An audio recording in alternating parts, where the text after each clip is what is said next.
Hello, नमस्कार। स्वागत है आपका फिर से एक बार सुमो बायोलॉजी ऑनलाइन क्लासेस में। हम लोग पढ़ रहे हैं चैप्टर नंबर 4। कौन सा जी? Reproductive health.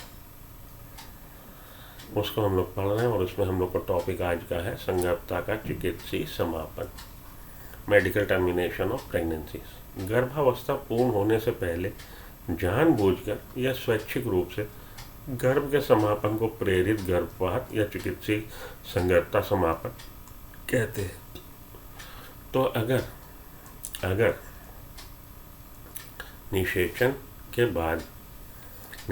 के बाद के प्रोडक्ट को, निषेचन के बाद क्या बनेगा? युग्मनज बनेगा, जाइगोट बनेगा, और जाइगोट डेवलप होके क्या बनाएगा? जाइगोट डेवलप होके एम्ब्रायो, और एम्ब्रायो से फीटस।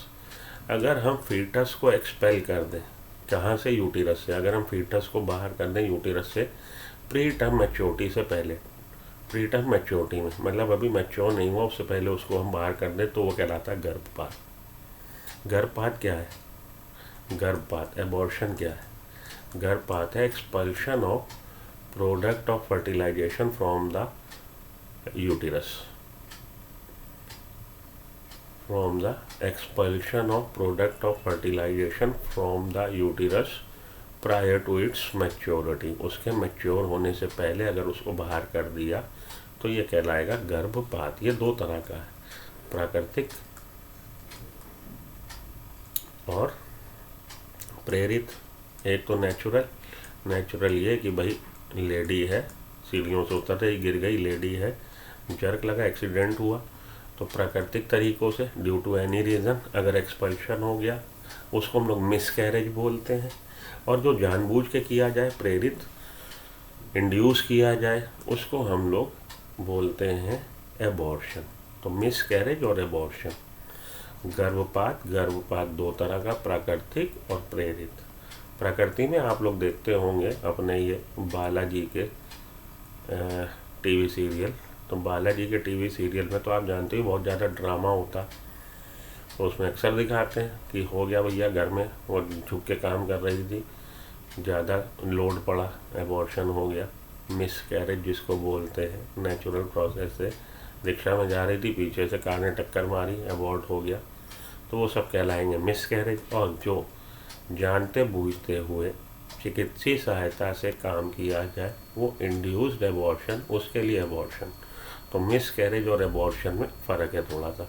अब हम लोग आइए फिर से वापस आ जाएं। गर्भावस्था पूर्ण होने से पहले जानबूझकर या स्वैच्छिक रूप से गर्भ के समापन को प्रेरित गर्भपात कहते हैं, मेडिकल टर्मिनेशन ऑफ प्रेगनेंसी कहते हैं, चिकित्सीय संगर्भता समापन कहते हैं।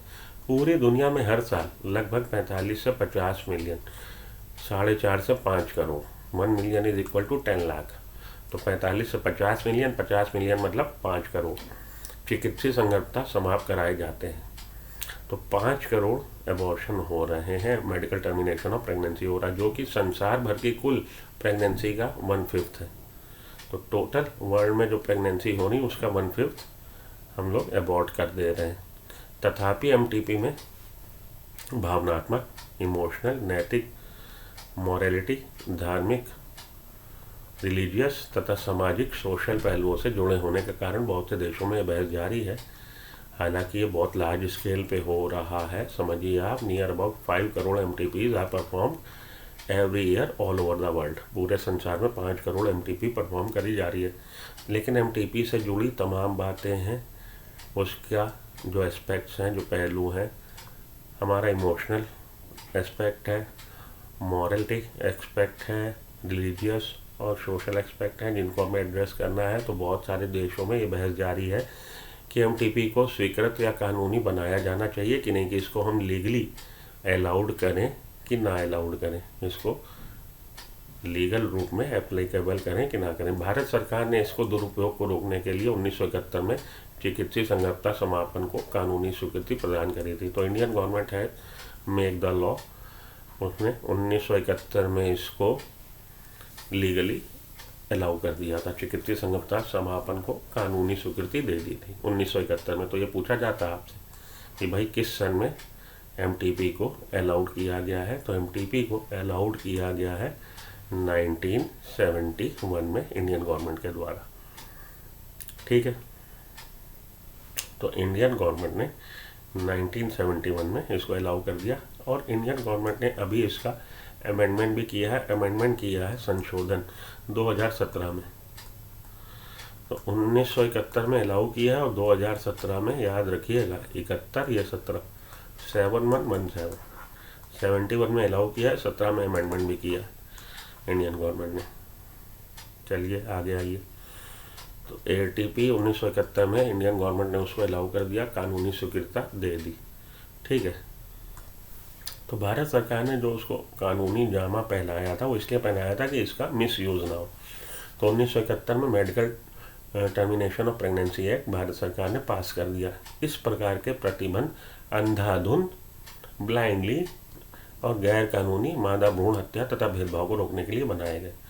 और यह जो प्रतिबंध बनाए गए, वो प्रतिबंध बनाए गए फीमेल फिटिसाइड को रोकने के लिए, मादा भ्रूण हत्या को रोकने के लिए, और अंधाधुंध ज़रूरत से ज़्यादा MTP को रोकने के लिए, जो अभी भी भारत देश में बहुत ज़्यादा हो रहा है। क्या बहुत ज़्यादा हो रहा है? गैर कानूनी illegal female foeticide. Female foeticide बहुत हो रहा है। अगर पता लगता है कि भ्रूण में पल रहा बच्चा लड़की भ्रूण है, तो उसको हत्या कर दी जा रही है। चिकित्सीय संगतता समापन क्यों? MTP की ज़रूरत क्यों है? निश्चित तौर पे इसका उत्तर अनचाही संगतता से मुक्ति पाना है, अनवांटेड प्रेगनेंसी से, to get rid of unwanted pregnancy, unwanted pregnancy से छुटकारा पाना।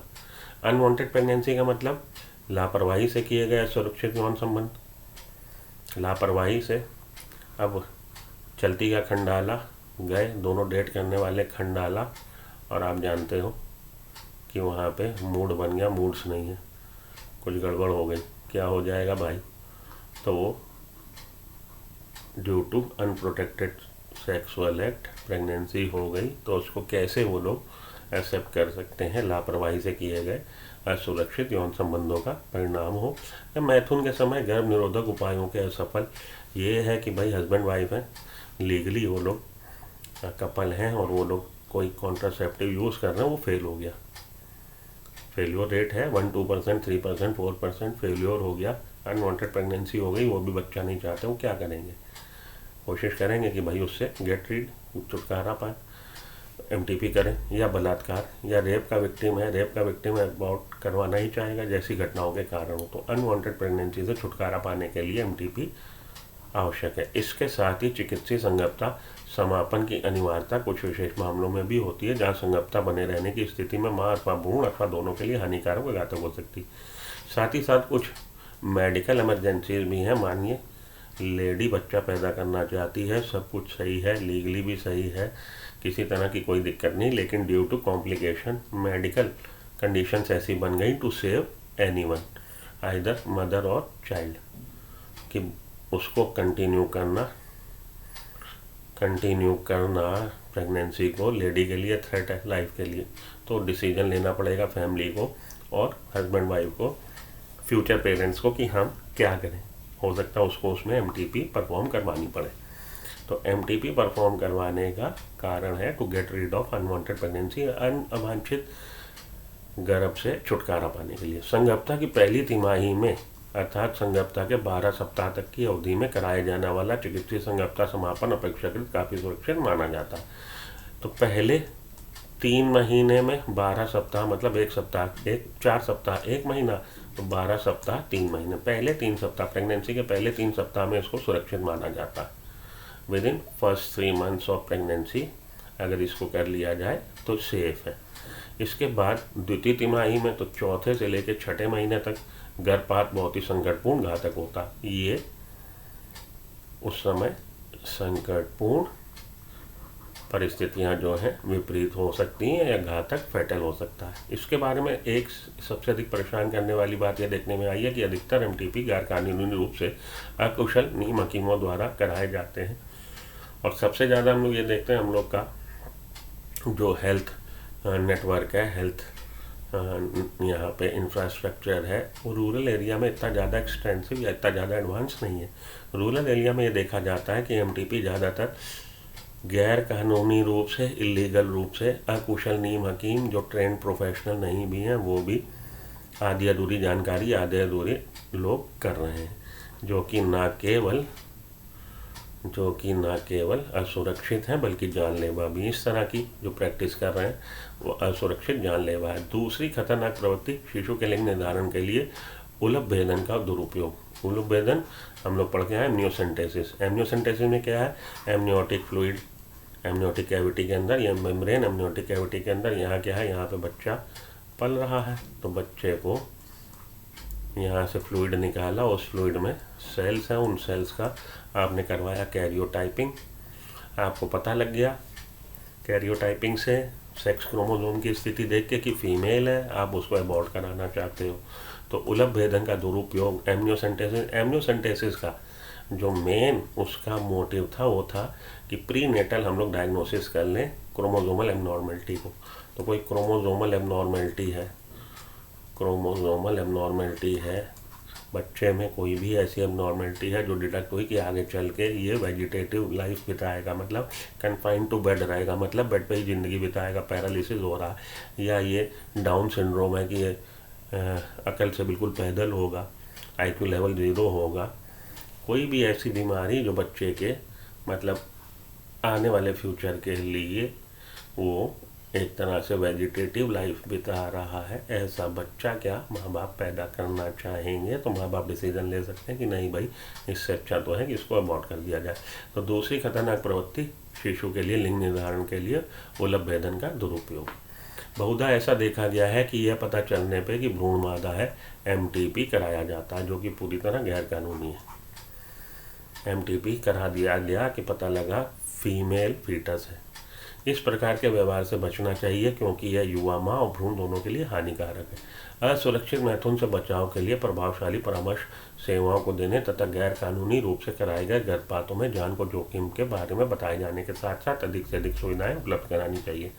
असुरक्षित मैथुन से बचाव के लिए कि लोगों को ये बताएं कि भैया अनप्रोटेक्टेड सेक्स ना करो, कॉन्ट्रासेप्टिव यूज़ करो, प्रभावशाली परामर्श सेवाएं दीजिए उनको बताइए, गैर कानूनी रूप से कराए गए गर्भपातों में जान को जोखिम के बारे में बताएं। इलीगल अगर ये करवा रहे हैं अबॉर्शन तो भैया थ्रेट टू लाइफ है, ये बताना चाहिए लोगों को, मतलब अवेयर कराएं लोगों को कि ये नौबती ना आने दें कि अनवांटेड प्रेगनेंसी हो या उसके कॉन्सिक्वेंसेस के बारे में, ताकि लोग इसको MTP को इलीगल MTP को ना कराएं। तो MTP में आपसे पूछा यही जाता है कि भाई इसके लिए कब से कब तक सेफ़ है, तो पहले 3 महीने में सेफ़ है, कितनी कराई जा रही है, 4 साढ़े 4 से 5 करोड़ पर साल कराई जा रही है। कब एक्ट बना, 1971 में, अमेंडमेंट कब हुआ, 2017 में।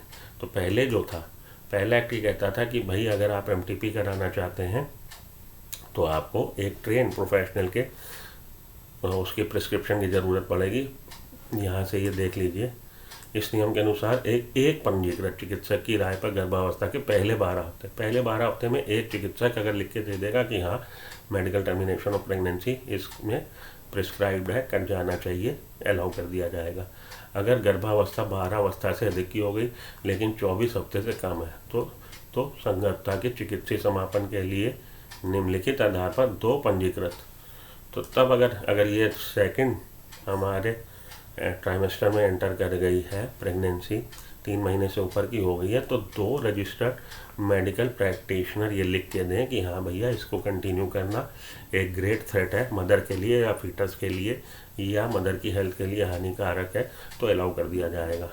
तो किस कंडीशन में, गर्भावस्था की निरंतरता में गर्भवती महिलाओं के जीवन के लिए जोखिम है। ठीक है, कर लीजिए अबॉर्ट भाई, गर्भवती महिला के जीवन के लिए ही जोखिम है। शारीरिक मानसिक असमानताओं से पीड़ित या गंभीरता से विकलांग बच्चे के जन्म, या बच्चा जो पैदा होगा वो शारीरिक और मानसिक रूप से विकलांग होगा या पीड़ित या गंभीरता से विकलांग बच्चे के पैदा होने की संभावना का खतरा। ठीक है भाई, कर लो MTP। अगर बच्चा ही ऐसा पैदा हो रहा है कि वो कन्फाइन टू बेड पर ही पड़ा रहेगा, वो एजिटेटिव लाइफ जिएगा, दूसरे पर शासित रहेगा, उसके जीवन का विकास नहीं होगा, बुद्धि से पैदल होगा, तो ठीक है भैया कर लो MTP। हाँ, 2 लोग ये लिख के दें तब ये MTP परफॉर्म करी जाएगी। यही बातें आपसे पूछी जाती हैं। ठीक है, तो अगला आपका आएगा यौन संचालित संक्रमण, STD, सेक्सुअली ट्रांसमिटेड डिजीजेस। तो चलिए अगले पे चलने से पहले इससे रिलेटेड कुछ क्वेश्चन, जैसा कि हम लोग हर बार करते हैं, क्वेश्चंस लगाते हैं MTP से रिलेटेड। जन्म नियंत्रण के कानूनी तरीके, तो कौन सा वैलिड या कहिए कि एक लीगल तरीका है बर्थ कंट्रोल का? सहवास के दौरान शीघ्र पतन? नहीं भाई। उचित दवा लेने से? नहीं भाई, वो तो एमटीपी हो गया।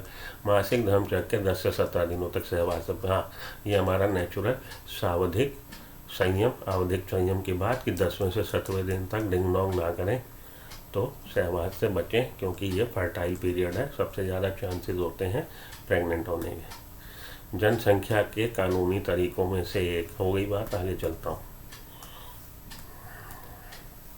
गर्भ निरोधक के संबंध में दिए गए कथनों पर विचार करें तथा सत्य कथन चुनें। पहली तिमाही के दौरान मेडिकल टर्मिनेशन ऑफ प्रेगनेंसी आमतौर पर सुरक्षित है। हाँ जी, पहले ये हमारे 12 हफ्ते तक या 3 महीने तक सुरक्षित है। आमतौर पर गर्भधारण की संभावना तब शून्य होती जबकि माँ 2 साल तक शिशु को 6 महीने तक, ये स्टेटमेंट गलत है।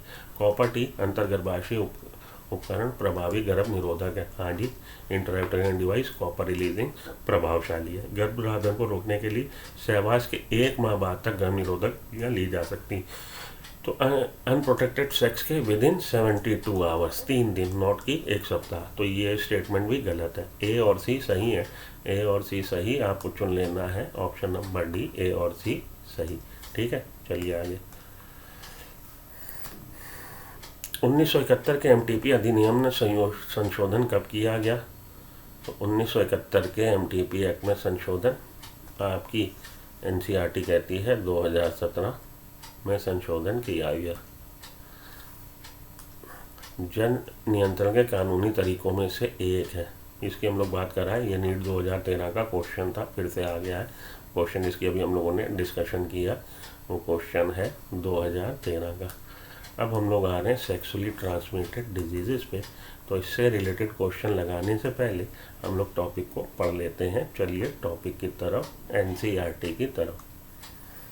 तो हालांकि ये आपका बहुत छोटा लेक्चर हुआ है, 20 मिनट का केवल, लेकिन यौन संचारित संक्रमण एसटीडी ये हम लोग अगले लेक्चर में पढ़ते हैं। सेक्सुअली ट्रांसमिटेड डिजीज़ को इसमें रोकते हैं। तो मिलता हूँ आपसे ब्रेक के बाद, एसटीडी के बारे में बात करता हूँ। अच्छे से पढ़िए इसको। एसटीडी बचा आपका, बंध्यता बचा। तो जल्दी ही आपका चैप्टर ये ख़त्म है। मिलते हैं ब्रेक के बाद। Till then good luck, good bye, have a nice day, thank you.